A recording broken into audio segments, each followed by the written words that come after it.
അല്ല, നിങ്ങൾ പറയുന്നത് മുഴുവൻ വിശ്വസിക്കാൻ എനിക്ക് പാടാ.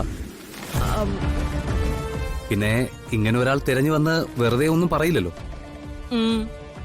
ആ ഒരു വിശ്വാസത്തിലാ ചെന്ന് നോക്കാന്ന് ഞാൻ പറയുന്നത്. മോനെ, ദേണ്ടേ ഈ ഫോണിലെ മോന്റെ നമ്പർ ഒന്ന് താ. എന്നിട്ട് മുത്തശ്ശിയുടെ നമ്പർ മോനും വെച്ചോ. മുത്തശ്ശി പറയുന്നത് തെറ്റാണെങ്കിൽ മോൻ മുത്തശ്ശിയെ വിളിച്ചോ.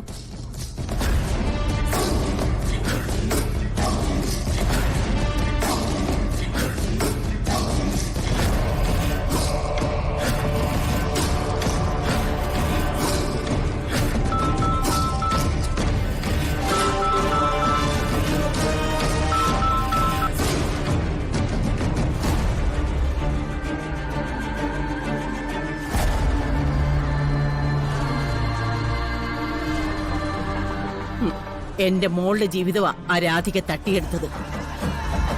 എനിക്ക് അതിന് അവളോട് പകരം ചോദിക്കണം മോനെ.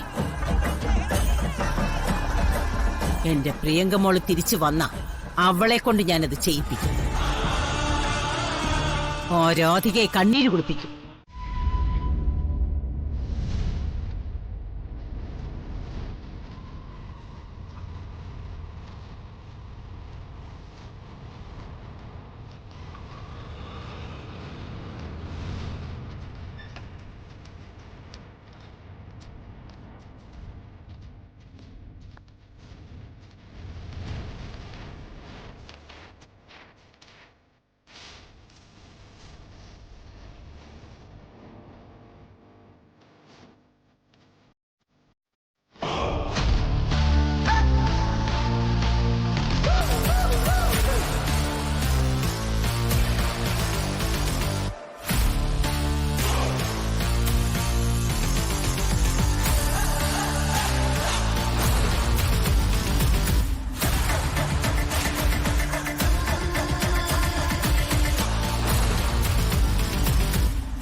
என்னடா யாரடா இவன்?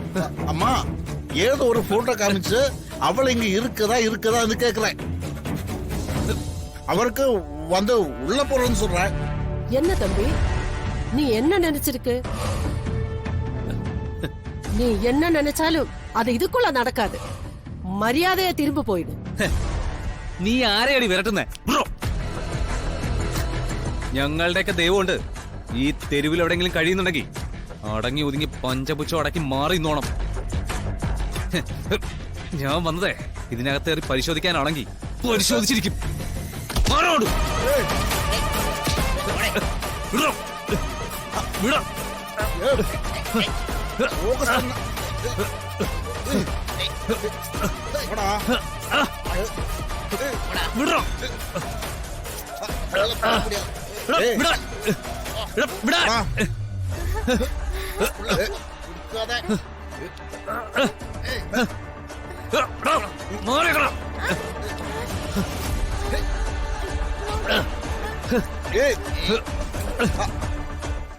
സാറിന്റെ ഭാര്യ ഒന്ന് കണ്ടില്ല, പരിചയപ്പെട്ടില്ല എന്നൊക്കെ ചിലർക്കൊക്കെ രഹസ്യമായിട്ട് ഒരു പരാതി ഉണ്ടെന്ന് ഞാൻ അറിഞ്ഞു.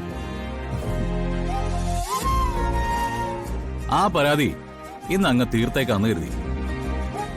This is my wife Radhika. Hello ma'am. Hello madam. Hello ma'am. Sir, പക്ഷേ സാറിന്റെ വിവാഹത്തിന് ഞങ്ങളെ ക്ഷണിച്ചില്ല എന്നുള്ളത് ഞങ്ങളുടെ ഒരു പരാതി തന്നെയാണ്. I am really sorry guys. ഞങ്ങളുടെ കല്യാണം നടന്നത് അത്ര ഒരു സിറ്റുവേഷനില്ല. പിന്നെ നിങ്ങളിൽ ചിലർക്കെങ്കിലും അതറിയാം. അന്ന് നിങ്ങളെ ക്ഷണിക്കാൻ പറ്റാത്തതുകൊണ്ടാ ഞാനിപ്പോ രാധയും കുട്ടിയും ഇങ്ങോട്ട് വന്നത്. നമുക്കേ ഇന്നൊന്ന് ആഘോഷിക്കാം. മാഡം, ഓഫീസിലേക്ക് പരമേശ്വരൻ സാറോ ചന്ദ്രശേഖരൻ സാറോ വരുന്ന പോലെയല്ല വരുൺ സാറ് വരുമ്പോ. ഞങ്ങളോട് ഫ്രണ്ട്സിനെ പോലെയാ വരുൺ സാർ പെരുമാറുന്നത്. വരുൺ സാറിനോട് മാത്രമേ ഞങ്ങൾക്ക് ഇത്ര സ്വാതന്ത്ര്യമുള്ളൂ.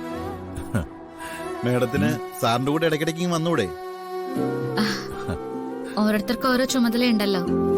വരുണിന്റെ ചുമതല ഇവിടെയാ.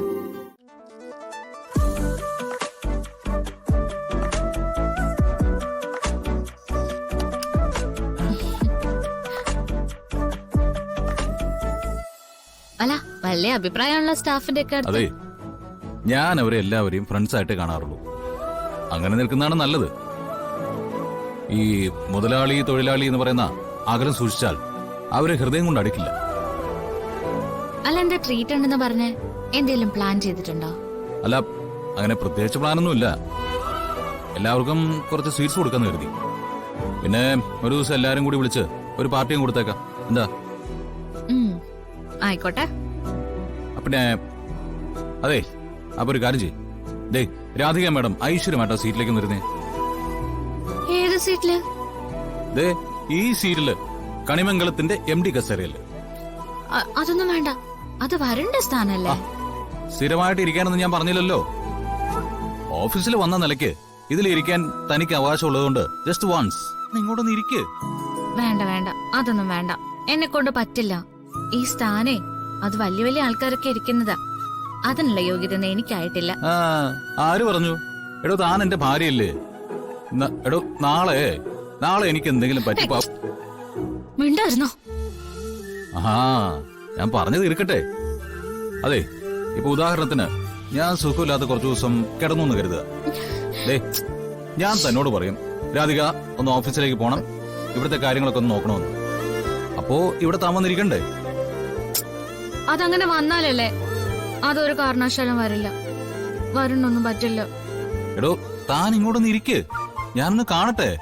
ദേ, എന്റെ പെണ്ണ് ഉത്തരവാദിത്തപ്പെട്ട ഒരു സ്ഥാനത്തിരിക്കുന്നത് ഞാനൊന്ന് കാണട്ടെ. വേണ്ട വരും. ദേ, ഇരിക്കാൻ പറഞ്ഞ ഇരിക്കണം. അറിയാലോ, ഓഫീസിൽ ഞാൻ സ്ട്രിക്റ്റ് ആവാൻ തീരുമാനിച്ചാൽ ഭയങ്കര കുഴപ്പക്കാരനാ.